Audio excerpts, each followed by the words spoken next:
Student, क्या आपकी भी तैयारी अभी साइंस की नहीं हुई? आपको भी नहीं समझ में आ रहा है क्या पढ़े क्या नहीं पढ़े, क्या बोर्ड एग्जाम में आएगा? तो मैं इस वीडियो में आपको बताऊंगा ऐसा क्वेश्चन जो बोर्ड एग्जाम में 100% पूछा जाता है, 100% ये बोर्ड एग्जाम में आना है और आपका भी टारगेट है 95%। तो इस वीडियो को जरूर देखिएगा लास्ट में, क्योंकि जो प्रश्न मैं ले गया हूँ हमेशा बोर्ड एग्जाम में पूछा गया है और लगातार पूछा गया है। तो जो भी क्वेश्चन इसमें मैं बताऊंगा उसका प्रूफ भी मैं दिखाऊंगा कि कितनी बार ये प्रश्न पूछा गया। प्रश्न कोई भी ऐसा साल नहीं होगा जब न पूछा गया, लगातार इस प्रश्न को पूछा जाता है। इसको प्रूफ के साथ आप देखेंगे, मैं अंसाल में दिखाऊंगा कि प्रश्न कैसे पूछा जाता है और कितने तरीके से ये प्रश्न पूछा जाता है, एक ही प्रश्न को कितने तरीके से पूछा जा सकता है। तो बिल्कुल इस वीडियो को लास्ट तक देखिए। मैं बताऊंगा कि जितने भी इंपॉर्टेंट टिप्पणी लिखने के लिए आता है आप इसमें सारे मैं इस वीडियो में डिस्कशन करूंगा, बिल्कुल यहाँ पे सटीक तरीके से बिल्कुल एक्सप्लेन करके बताऊंगा, ताकि आपको इजीली ये चीजें क्या हो जाए, याद हो जाए और काफी अच्छे नंबर आप पा सके। तो यहाँ पे देखिए इस वीडियो में मैं बताऊंगा आपको सजातीय श्रेणी क्या होता है, ऑक्सीकरण अभिक्रिया क्या होता है, प्रतिस्थापन अभिक्रिया क्या होता है, हाइड्रोजनीकरण क्या होता है, योगात्मक अभिक्रिया क्या होता है, साबुनीकरण क्या होता है, दहन क्या होता है, संकलन अभिक्रिया क्या होता है। तो सारी चीजें इस वीडियो में डिस्कशन होने वाला है। यदि चैनल पे नए होंगे तो चैनल को सब्सक्राइब कर लीजिएगा और वीडियो पसंद आएगा तो वीडियो को लाइक कीजिएगा, क्योंकि इस चैनल पे सभी प्रकार के इंपॉर्टेंट क्वेश्चन की सीरीज चलाया जा रहा है। उस प्लेलिस्ट आपको मिल जाएगा, वहां से इंपॉर्टेंट क्वेश्चन की सीरीज आप देख सकते हैं। तो चलिए स्टूडेंट इस वीडियो को स्टार्ट करते हैं। तो देखिए स्टूडेंट इस वीडियो को बिल्कुल आप स्किप मत कीजिए, क्योंकि ये एक प्रश्न ऐसा है प्रश्न है जो 100% बोर्ड एग्जाम में पूछा जाता है। यहाँ पे देखिए स्टूडेंट पहला हमको दिया हुआ है समजातीय श्रेणी। तो यहाँ पे स्क्रीन पे आपको नजर आ रहा है कि ये प्रश्न किस किस तरह से पूछा जाता है। यहाँ पे देखिए लगातार इस प्रश्न को पूछा जा रहा है। स्क्रीन पे आपको दिखाई दे रहा है 11 में, 13 में, 14 में, 15 में, 16 में, 17 में, 18 में, 19 में, 20 में, यानी इस प्रश्न को लगातार पूछा गया है। आपको प्रश्न को हल्के में नहीं लेना है स्टूडेंट। यहाँ पे प्रश्न पूछा जाता है कि सजातीय श्रेणी क्या है, उदाहरण के साथ समझाइए। बिल्कुल मैं उदाहरण भी बताऊंगा। यहाँ पे सजातीय श्रेणी और इसके उपयोग पर संक्षिप्त टिप्पणी लिखिए। तो टिप्पणी के दृष्टि से काफी इंपॉर्टेंट ये होता है। तो चलिए इसका हम लोग आंसर देखते हैं और हम क्या करेंगे, इसका पूरा डिटेल में यहाँ पे अध्ययन करेंगे। तो देखिए स्टूडेंट आप समझ लीजिए, सजाती पूछे चाहे समजाती पूछे, बात क्या है वही है। तो यहाँ पे हम समझेंगे कि होता क्या है। तो यहाँ पे लिखा हुआ है कि कार्बनिक यौगिकों का वह समूह जिनका सामान्य सूत्र एवं क्रियात्मक समूह एक जैसा होता है। यहाँ पे देखिए मैंने इस पे डिटेल में वीडियो बनाया स्टूडेंट की सामान्य सूत्र क्या होता है, आईपीएससी नाम कैसे लिखा जाता है। तो यहाँ पे मैं बता दूं कि हर एक श्रेणी का क्या होता है सामान्य सूत्र। जैसे आप सभी लोग जानते हैं कि जैसे एल्केन का जो हमारा सामान्य सूत्र होता है, हमारा होता है CnH2n प्लस हमारा होता है 2। एल्कीन का जो हमारा होता है CnH2n होता है। एल्काइन का होता है आपका CnH2n। यानी ये जो हमारा सामान्य सूत्र होता है, इससे इजीली हम क्या कर सकते हैं, यौगिकों को बना सकते हैं। जैसे आपका पहला जो यौगिक आपका होता है, आप जानते हैं CH4 यानी मेथेन होता है। एल्केन समूह का पहला जो यौगिक होता है हमारा मेथेन होता है। यहाँ पे कार्बन की संख्या 1 रखा गया है तो यहाँ पे CH4 बना है। अगर यहाँ पे कार्बन की संख्या हम 2 रखें तो हमारा C2, यहाँ पे जब 2 रखेंगे 2 दूना 4 और 4 2 जोड़ेंगे तो 6, यानी C2H6 हो जाएगा। इसको हम मेथेन कहेंगे, इसको हम क्या कहेंगे, एथेन कहेंगे। तो यहाँ पे देख सकते हैं ये जितने भी यौगिक आप बनाएंगे सबका जो सामान्य सूत्र रहेगा एक ही होगा। बिल्कुल इसी तरह से इसका भी बना सकते हैं, इसका भी बना सकते हैं। तो यही क्या होता है, सामान्य सूत्र होता है। तो हर एक यौगिक के लिए क्या होता है, अलग अलग होता है। तो यहाँ पे देखिए सुन, यहाँ पे जो एग्जांपल लिया गया है हमने क्या लिया, एल्कोहल समूह का लिया है। तो इसका सामान्य सूत्र आपको स्क्रीन पे दिखाई दे रहा है। यही क्या होता है, इसका सामान्य सूत्र होता है। में कोई भी लिख सकते हैं। यहाँ पे मेथनॉल, एथेनॉल, प्रोपेनॉल लिखा गया। आप एल्केन वाला लिख सकते हैं, methane, ethane, propane, butane, pentane लिख सकते हैं। आप चाहे तो एल्कीन वाला लिख सकते हैं, एल्काइन वाला लिख सकते हैं। इसमें कोई दिक्कत नहीं है, बस आपको डिफिनेशन याद रखना। काफी इंपॉर्टेंट प्रश्न है। देखिएगा यहाँ पे प्रश्न हमसे पूछ सकता है इसका लक्षण भी बताइए। तो इसका लक्षण आप लोग देख लीजिए। इसका लक्षण क्या है कि यहाँ पे बता रहा है पहला कि सभी सदस्यों को एक समान सूत्र द्वारा प्रदर्शित किया जाता है। यह चीज मैं आपको बता ही दिया कि इनका समान सूत्र क्या होता है, एक ही होता है। दूसरा बता रहा है सभी सदस्यों का एक ही क्रियात्मक समूह होता है। यह भी चीज इसमें परिभाषा में आ गया था, यहाँ पे डिफिनेशन जो इसका था उसमें आ गया था, इजीली समझ रहे हैं। यहाँ पे जो तीसरा लक्षण होता है, यहाँ पे तीसरा लक्षण देखिए दिया है, प्रत्येक क्रमागत सदस्यों के अणुभार में CH2 का अंतर होता है। यहाँ पे जो जैसे फार्मूला होता है, यहाँ पे CH2 का सब में क्या आ जाएगा, आपका अंतर आ जाएगा। इजीली इसको समझना। जो भी आपको इंपॉर्टेंट पॉइंट लगे स्टूडेंट तुरंत स्क्रीनशॉट लीजिए, क्योंकि ये जो टिप्पणी मैं बता रहा हूँ काफी रिसर्च करने के बाद बता रहा हूँ कि ये हमेशा बोर्ड एग्जाम में पूछा जाता है। देखिए अगला जो हमारा हो जाएगा, किसी एक सदस्य के गुणधर्म के आधार पर सभी सदस्यों के गुणधर्म ज्ञात कर सकते हैं। बिल्कुल ज्ञात कर सकते हैं। अगर किसी एक सदस्य का गुण क्या करते हैं आप जान जाते हैं, तो सबका गुणधर्म क्या होता है, 90% इसी से मिलता जुलता होता है। जैसे आप लोगों ने पढ़ा होगा आवर्त सारणी, तो वहां पे एक प्रश्न पूछा जाता है कि तत्वों के वर्गीकरण की आवश्यकता क्यों पड़ी। तो इसका रीजन ये होता है कि अगर किसी एक समूह के तत्वों के बारे में हम अध्ययन कर लेते हैं, तो उस समूह में जितने भी तत्व आएंगे सबका गुणधर्म क्या होता है, समान होता है, जिसको पढ़ने में समझने में क्या होता है, आसानी होता है। तो बिल्कुल उसी कंसेप्ट पे पे क्या होता है, ये भी काम करता है। तो मुझे आशा स्टूडेंट आपको समझाते श्रेणी तो बिल्कुल समझ में आ गया। आपको परिभाषा में कुछ नहीं लिखना है, बस आपको याद रखना है कि इनका सामान्य सूत्र एक समान होना चाहिए और क्रियात्मक समूह क्या होना चाहिए, एक जैसे होना चाहिए। आपको याद ही होगा कि मेथेन लिख लेंगे, एथेन लिखेंगे, प्रोपेन, ब्यूटेन, पेंटेन, हेक्सेन लिख ही लेंगे। आपको सामान्य सूत्र भी मैंने बता दिया, इजीली आप निकाल सकते हैं। लक्षण में कुछ नहीं करना है, यहाँ पे जो डिफिनेशन में है वही चीज क्या है यहाँ पे लक्षण में भी। तो बिल्कुल इस वीडियो को स्किप मत कीजिए, क्योंकि वीडियो आपके लिए बहुत इंपॉर्टेंट होने वाला है। यही एक ऐसा वीडियो है जिसका प्रत्येक क्वेश्चन आपको बोर्ड एग्जाम में देखने के लिए मिलता है। तो चलिए आगे देखते हैं कौन सी टिप्पणी है और उसके बारे में हम लोग क्या लिखेंगे।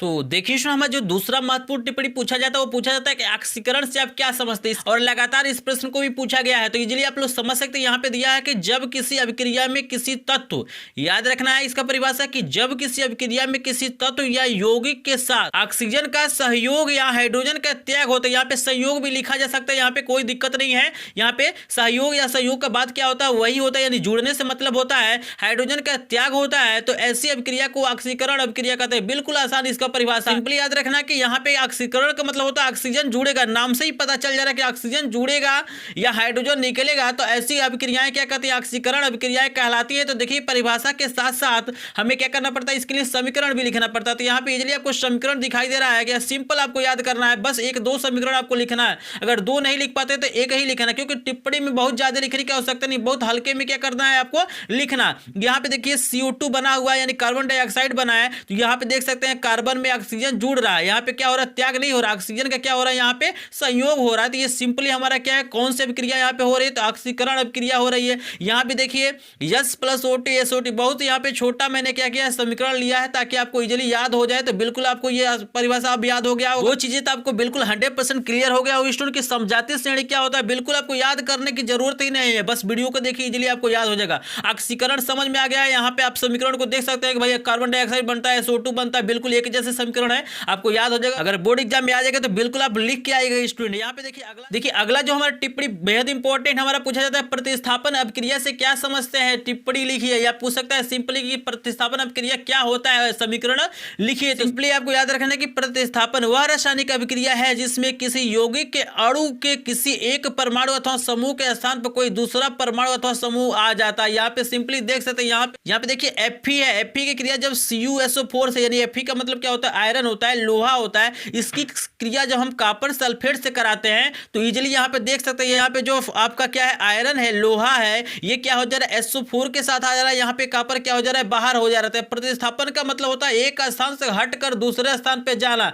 तो यहाँ से देख सकते हैं कॉपर है तो कॉपर यहाँ से निकल जा रहा है और इसके जगह पे क्या हो रहा है, आपका Fe आ जा रहा है, यानी लोहा आ जा रहा है। इसी प्रकार देखिए आपका क्या देखिए CuCl2 यानी कॉपर क्लोराइड है, यहाँ पे मैग्नीशियम है। और देखिएगा यहाँ पे जब अभिक्रिया हो रहा है तो यहाँ पे सिंपली देख सकते हैं यहाँ से Cu बाहर निकल जा रहा है और इसके स्थान पे यानी Cu का स्थान पे क्या हो रहा है, Mg चला रहा है। तो इजीली समझ गए कि भाई प्रतिस्थापन अभिक्रिया होता क्या है। यहाँ पे देख सकते हैं इजीली एक स्थान से दूसरा स्थान पे क्या हो रहा है, परिवर्तित हो जा रहा है, यानी एक दूसरे का स्थान ये ग्रहण कर ले रहा है। तो इजीली समझ गए कि भाई प्रतिस्थापन अभिक्रिया लिख लेंगे, इसमें भी कोई दिक्कत नहीं है। चलिए आगे देखेंगे, बहुत इंपॉर्टेंट है। और एक रिक्वेस्ट मैं करना चाहूंगा, अगर वीडियो पसंद आ रहा हो तो वीडियो को एक बार लाइक कीजिएगा और चैनल पे नए हो तो चैनल को सब्सक्राइब कीजिए। और मेरे चैनल पे जितने भी इंपॉर्टेंट क्वेश्चन है, मैथ के हुए, साइंस के हुए, सारे इंपॉर्टेंट क्वेश्चन प्लेलिस्ट में आपको मिल जाएगा। और एक चीज और बता दूं कि मेरे चैनल पे गणित का क्लास 10 का गणित का और विज्ञान का संपूर्ण कोर्स का वीडियो उपलब्ध है और मेरे चैनल पे 300 से ऊपर के आंकिक प्रश्न उपलब्ध है, ठीक है ना। इजीली आप प्लेलिस्ट में देखिए, आपको सारे प्रश्न मिल जाएंगे और इजीली क्या होंगे, अच्छे से अच्छे नंबर आप लोग प्राप्त करें। तो चलिए देखते हैं आगे कौन सा हमारा टिप्पणी है। तो देखिए हमारे सामने अगला आ गया है टिप्पणी, बहुत इंपॉर्टेंट है, आपको याद कर लेना। हाइड्रोजनीकरण क्या होता है, तो यहाँ पे देखिए परिभाषा क्या होता है,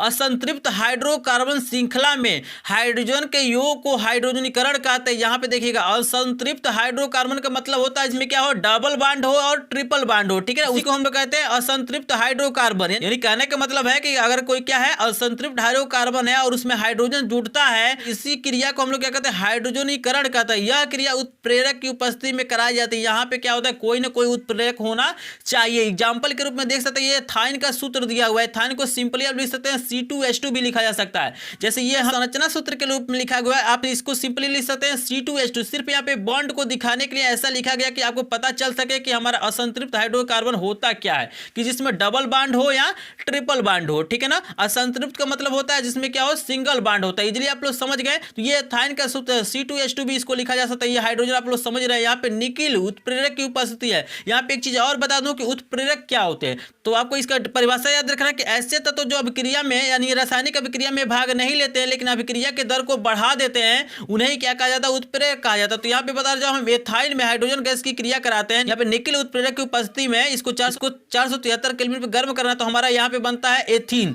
तो यहाँ पे देखिए एथीन बन रहा है, तो इसी को हम कहेंगे हाइड्रोजनीकरण। तो आपको परिभाषा बहुत सिंपल है। और यहाँ तो स्टूडेंट यहाँ पे आपको एग्जाम्पल भी याद रखना है, क्योंकि देखिएगा यहाँ पे परिभाषा लिखने के साथ साथ आपको उदाहरण भी देना पड़ता है। उदाहरण नहीं देंगे तो आपको पूरा का पूरा नंबर नहीं मिलेगा। तो चलिए आगे देखते हैं हमारा कौन सा यहाँ पे टिप्पणी और कितना। तो यहाँ देखिए स्टूडेंट हमारा क्या है, योगात्मक अभिक्रिया। योगात्मक अभिक्रिया क्या होता है, इसी को हम लोग कहते हैं संयोजन अभिक्रिया भी कहते हैं। आपको याद रखना है, योगात्मक कहिए चाहे संयोजन अभिक्रिया कहिए। यहाँ पे देखिए सिंपल मैं आपको समझा दूं कि अगर अभिकारक क्या हो एक से अधिक हो और उत्पाद क्या हो एक ही हो, तो ऐसी अभिक्रिया हमारी क्या कहलाती है, संयोजन या योगात्मक अभिक्रिया कहलाती है। यहाँ पे देखिए अभिकारक आपको यहाँ पे 1 2 दिखाई दे रहा है, लेकिन आपका उत्पाद क्या बना, एक ही बन रहा है। यानी यहाँ पे एक चीज और समझ लीजिए कि अभिकारक क्या होते हैं। तो अभिक्रिया में भाग लेने वाले पदार्थ या तत्व क्या होते हैं, अभिकारक कहलाते हैं। और अभिक्रिया के फलस्वरूप जो भी पदार्थ बनते हैं या यौगिक बनते हैं उन्हें हम लोग क्या कहते हैं, उत्पाद कहते हैं। तो यहाँ पे परिभाषा दिया है कि योगात्मक अभिक्रिया वह रासायनिक अभिक्रिया है जिसमें 2 या 2 से अधिक प्रकार के पदार्थों के अणु